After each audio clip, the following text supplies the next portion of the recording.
ಎಲ್ಲರಿಗೂ ನಮಸ್ಕಾರ. ಇವತ್ತಿನ ವಿಡಿಯೋದಲ್ಲಿ ನಾವು ಸಿ ಲ್ಯಾಂಗ್ವೇಜಿನ ಬಗ್ಗೆ ಕಲಿತಾ ಇದ್ದೀವಿ.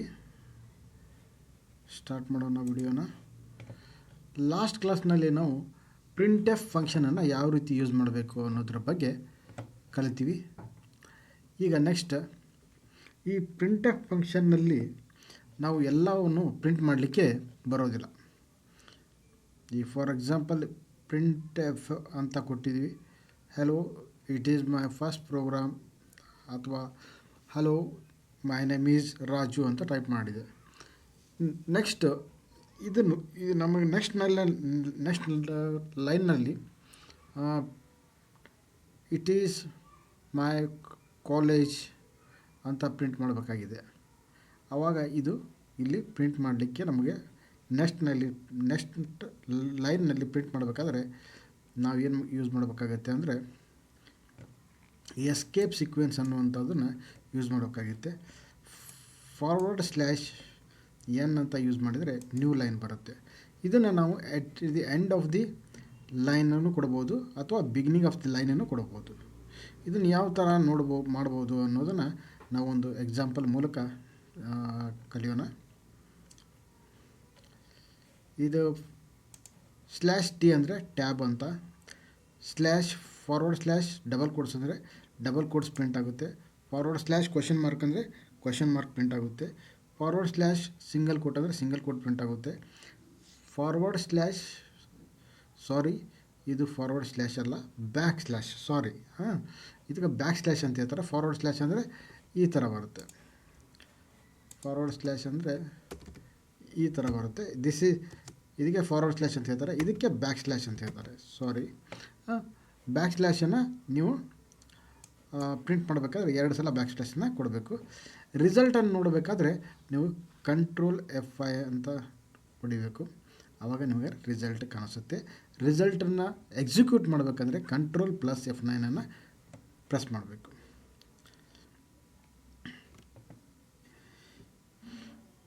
ಇಲ್ಲಿ ನಾವು ಸ್ವಲ್ಪ ಪ್ರೋಗ್ರಾಮನ್ನು ಮಾಡಿದ್ದೀವಿ. ಹ್ಯಾಶ್ ಇನ್ಕ್ಲೂಡ್ stdio.h ಅಂತ ಬರ್ತೀವಿ. Next main opening bracket, closing bracket, opening flower bracket, ಇದರ ನಡುವೆ ಏನು ಮಾಡಿದ್ವಿ ನಾವು print F my country is India ಅಂತ ಬರ್ತೀವಿ. ಇಲ್ಲಿ ಕ್ಲೋಸ್ ಮಾಡಿದ್ವಿ. ನೆಕ್ಸ್ಟ್ ಈ ಪ್ರೋಗ್ರಾಮನ್ನು ಬರೀಬೇಕಾದ್ರೆ ಇಲ್ಲಿ ಎಸ್ಕೇಪ್ ಸೀಕ್ವೆನ್ಸ್ ನಮಗೆ ಯೂಸ್ ಆಗುತ್ತೆ.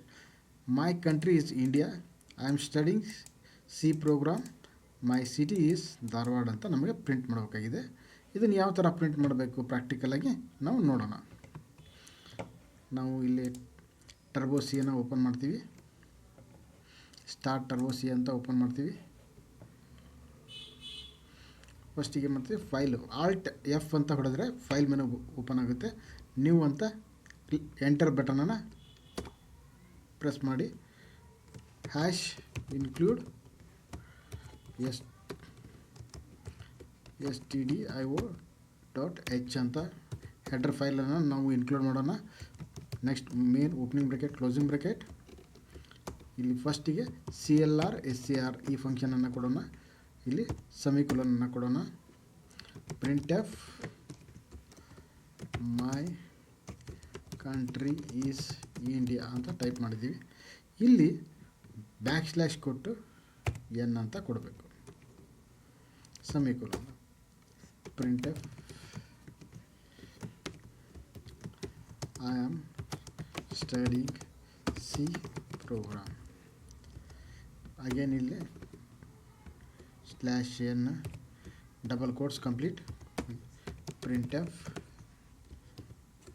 I am from Dharwad district double forward slash back slash N double quotes complete. Next get CH opening bracket, closing bracket, semicolon, ಇಲ್ಲಿ end. Next save ಮಾಡಬೇಕಾದ್ರೆ ನಾವು ಯಾವ ಥರ ಮಾಡ್ತೀವಿ, ಫೈಲ್ ಮೆನುಗೆ ಹೋಗ್ತೀವಿ ಅಥವಾ F2ನ ಪ್ರೆಸ್ ಮಾಡಿ ಎಂಟರ್ ಪ್ರೆಸ್ ಮಾಡಿ T2.c ಅಂತ ಕೊಟ್ಟಿದ್ದೀನಿ. ಓಕೆ ಪ್ರೆಸ್ ಮಾಡ್ತೀನಿ. ಆಲ್ಟ್ ಆರ್ ಅಥವಾ ಕಂಟ್ರೋಲ್ F9 ಪ್ರೆಸ್ ಮಾಡಬೇಕು. ಹೌದಾ? My country is India, I am studying C program, I am from Dharwad district ಅಂತ ಪ್ರಿಂಟ್ ಆಯಿತು. ಹೌದಾ? ಇದು ಸ್ಲ್ಯಾಶ್ ಅನ್ನನ್ನು ನಾವು ಕೊಡಲಿಲ್ಲ ಅಂದರೆ ಏನಾಗುತ್ತೆ ಅಂತ ಸ್ಲ್ಯಾಶ್ ಅನ್ನನ್ನು ತೆಗೆದು ತೋರಿಸ್ತೀನಿ ನಿಮಗೆ.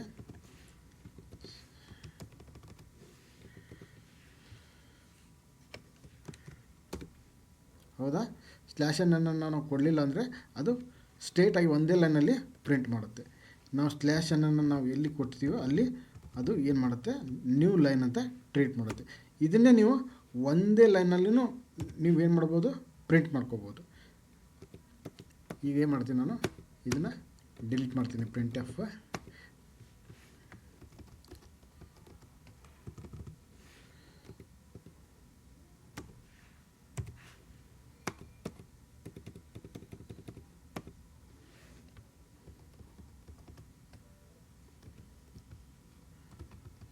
ಅಂದರೆ ಏನು ಮಾಡುತ್ತೆ ಅದು, ಇಲ್ಲಿ ಸ್ಲ್ಯಾಶ್ ಅನ್ನಂದರೆ ಕರ್ಸರ್ ಕೆಳಗೆ ಬಂದು ಇದನ್ನು ಪ್ರಿಂಟ್ ಮಾಡುತ್ತೆ. ಈ ಸ್ಲ್ಯಾಶ್ ಅನ್ನಂದರೆ ಕರ್ಸರ್ ಕೆಳಗೆ ಬಂದುಬಿಟ್ಟು ಈ ಲೈನನ್ನು ಪ್ರಿಂಟ್ ಮಾಡುತ್ತೆ. ಓಕೆ, ನೋಡೋಣ. ಗೊತ್ತಾಯ್ತಲ್ಲ? ಎಸ್. ಈಗ ಏನು ಮಾಡೋಣ, ಸ್ಲ್ಯಾಶ್ ಅನ್ನನ್ನು ನಾವು ಕೆಳಗೆ ಎತ್ತೋಣ.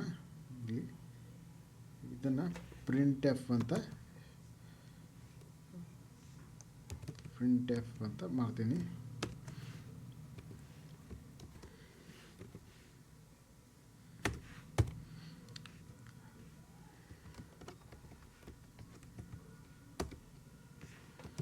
ಪ್ರಿಂಟ್ ಎಫ್ ಸ್ಲ್ಯಾಶ್ ಏನಾಯಿತು. ಇದನ್ನು ನೀವು ಎಂಡಿಗೆ ಕೊಟ್ಟರೂ ಬರುತ್ತೆ, ಅಥವಾ ನೀವು ಬಿಗಿನಿಂಗ್ ಆಫ್ ದಿ ಲೈನ್ ನಾವು ಇಲ್ಲಿ ಕೊಟ್ಟಿದ್ದೀನಿ, ಇಲ್ಲಿ ಕೊಟ್ಟರೂ ಬರುತ್ತೆ, ಅಥವಾ ನೀವು ಎಂಡ್ ಆಫ್ ದಿ ಲೈನ್ ಇಲ್ಲಿ ಕೊಟ್ಟರೂ ಬರುತ್ತೆ. ಈಗ ಏನು ಮಾಡೋಣ, ಎಕ್ಸಿಕ್ಯೂಟ್ ಮಾಡಿ ನೋಡೋಣ. ಎರರ್ ಅಂತ ಬಂತು. ಇಲ್ಲಿ ಡಬಲ್ ಕೋಟ್ಸನ್ನು ಕಂಪ್ಲೀಟ್ ಮಾಡಬೇಕು, ಬ್ರಾಕೆಟ್ ಹಾಕಬೇಕು.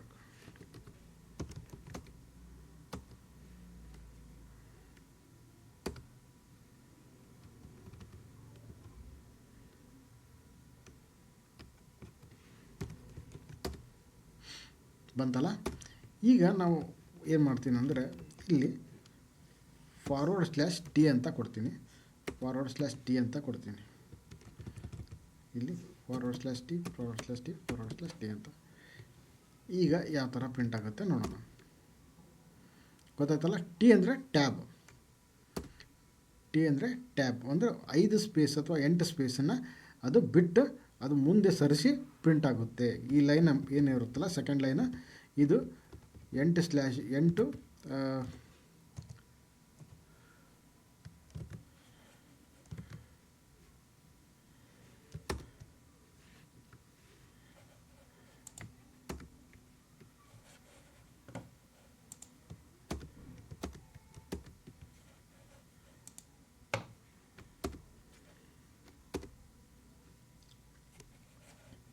ಆಪ್ಷನ್ಗೆ ಹೋಗ್ಬಿಟ್ಟು ಇಲ್ಲಿ ಡೈರೆಕ್ಟ್ ಎನ್ವಿರಾನ್ಮೆಂಟ್ ಎಡಿಟರ್ ಅಂತ ಇದೆ. ಎಡಿಟರ್ನಲ್ಲಿ ಇಲ್ಲಿ ಟ್ಯಾಬ್ ಸೈಜ್ ಅಂತ ಇದೆ. ಹೌದಾ? ಇದನ್ನು ನೀವು 3 ಅಂತ ಮಾಡಿದರೆ 3 ಸ್ಪೇಸ್ ಬಿಟ್ಟು ಪ್ರಿಂಟ್ ಆಗುತ್ತೆ. 5 ಕೊಟ್ಟರೆ 5 ಸ್ಪೇಸ್ ಬಿಟ್ಟು ಪ್ರಿಂಟ್ ಆಗುತ್ತೆ.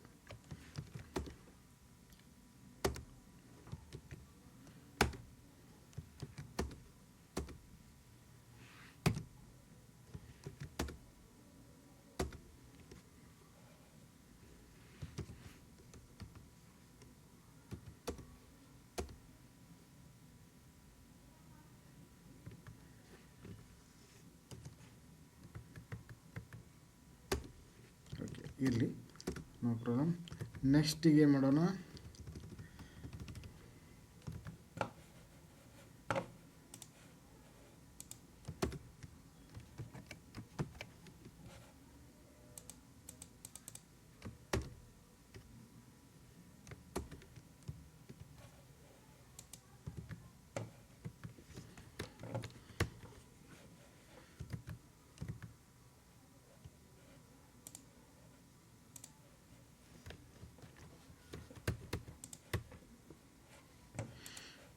ನೆಕ್ಸ್ಟ್ ಏನು ಮಾಡೋಣ ಅಂದರೆ ಇದನ್ನು ನೀವು ಪ್ರಾಕ್ಟೀಸ್ ಮಾಡಿ ನೋಡಿ. ನೆಕ್ಸ್ಟಿಗೆ ಈ ಥರ ಪ್ರಿಂಟ್ ಮಾಡಬೇಕು. ಹೌದಾ? Star, 2 star, 3 star, 4 star, 5 star, ಯಾವ ಥರ ಪ್ರಿಂಟ್ ಮಾಡ್ತೀರಾ ಅಂದರೆ ಫಸ್ಟಿಗೆ ಡಬಲ್ ಕೋಟ್ಸ್ನಲ್ಲಿ ಇದನ್ನು ಸ್ಟಾರ್ ಅಂತ ಒಂದು ಸ್ಟಾರ್ ಅಂತ ಕೊಡ್ತೀರಿ, forward slash back slash N, ಆಮೇಲೆ 2 star back slash N E ಥರ ಕೊಟ್ಟರೆ ಇದು ಈ ಥರ ಒಂದು ಪ್ರಿಂಟ್ ಆಗುತ್ತೆ ಸ್ಟಾರ್. ನೆಕ್ಸ್ಟ್ 1 1 2 3 1 2 3 4 1 2 3 4 5 ಈ ಥರ ಪ್ರಿಂಟ್ ಮಾಡಿ ನೋಡಿ. ಇದು ಪ್ರಿಂಟ್ ಮಾಡಲಿಕ್ಕೆ ಪ್ರೋಗ್ರಾಮ್. 1 ಆದಮೇಲೆ ಬ್ಯಾಕ್ ಸ್ಲ್ಯಾಶ್ ಎನ್ ಕೊಡಿ, 1 2 ಆದಮೇಲೆ ಬ್ಯಾಕ್ ಸ್ಲ್ಯಾಶ್ ಎನ್ ಅಂತ ಕೊಡಿ, ಈ ಥರ ಮಾಡಿ ಟೆಸ್ಟ್ ಮಾಡಿ. Next write a program to print multiplication ಟೇಬಲನ್ನು ಪ್ರಿಂಟ್ ಮಾಡಿ ನೋಡಿ. ಈ ಥರ ನಾವು ಪ್ರಿಂಟ್ ಮಾಡ್ಕೋಬೋದು. Next 4 divided by 2 equal to 2 ಅಂತ ಪ್ರಿಂಟ್ ಮಾಡಬೇಕಾಗಿದೆ. ಇಲ್ಲಿ ನಮಗೆ ಡಿವೈಡೆಡ್ ಬೈ ಅಂತಲೇ ಪ್ರಿಂಟ್ ಮಾಡಲಿಕ್ಕೆ ಬರೋದಿಲ್ಲ, ಆವಾಗ 2 ಸಲ ನಾವು ಇದನ್ನು ಯೂಸ್ ಮಾಡಬೇಕಾಗುತ್ತೆ. ನಾವು ನೋಡೋಣ ಪ್ರಾಕ್ಟಿಕಲಾಗಿ.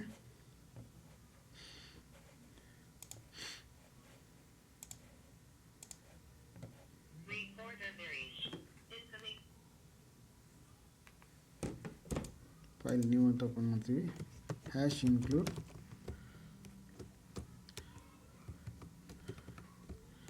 stdio.h main opening bracket closing bracket printf 4/2 equal to 2 ಅಂತ ಕೊಡೋಣ. ಫಸ್ಟಿಗೆ clr opening bracket closing bracket, ಲಾಸ್ಟಿಗೆ get ch opening bracket closing bracket. Save ಮಾಡೋಣ. ಫಸ್ಟಿಗೆ t3.c ಪ್ರಿಂಟ್ ಆಯಿತು, ಹೌದಾ? No problem. ನೀವು ಟರ್ಬೋ ಸಿಯನ್ನು ಯೂಸ್ ಮಾಡ್ತಾಯಿದ್ರೆ ಇದು ಪ್ರಿಂಟ್ ಆಗೋದಿಲ್ಲ, ಆವಾಗ ಇದನ್ನು ಇಲ್ಲಿ 2 ಸಲ ಯೂಸ್ ಮಾಡಬೇಕಾಗುತ್ತೆ. ಈಗ ಏನು ಮಾಡೋಣ, ವಾಟ್ ಈಸ್ ಯುವರ್ ನೇಮ್ ಅಂತ ಪ್ರಿಂಟ್ ಮಾಡಿ ನೋಡೋಣ. What is your name question mark print ಆಗ್ತಾ ಇದೆ, ನೋ ಪ್ರಾಬ್ಲಮ್. ಈಗ my home name is Aashirvaad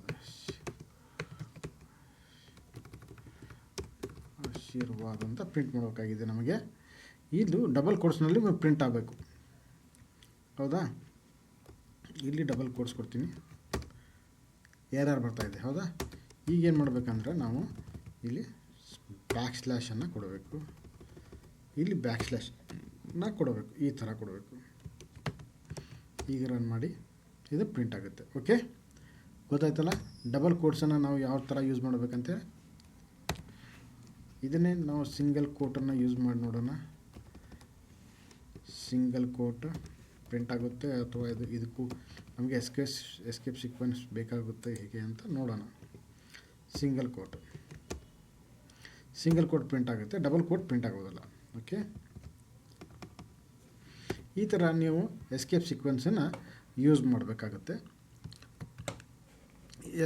escape sequence ಯಾವ್ಯಾವ ಅಂತ ನೀವು ಕಲ್ತಿರಿ. ಇಂದಿನ ಒಂದು ವಿಡಿಯೋದಲ್ಲಿ ಎಸ್ಕೇಪ್ ಸೀಕ್ವೆನ್ಸನ್ನು ಯಾವ ರೀತಿ ನಾವು ಬಳಕೆ ಮಾಡಬೇಕು ಅನ್ನೋದನ್ನು ಕಲ್ತಿರಿ. ನೆಕ್ಸ್ಟ್ ವಿಡಿಯೋದಲ್ಲಿ ಮತ್ತೆ ನಾವು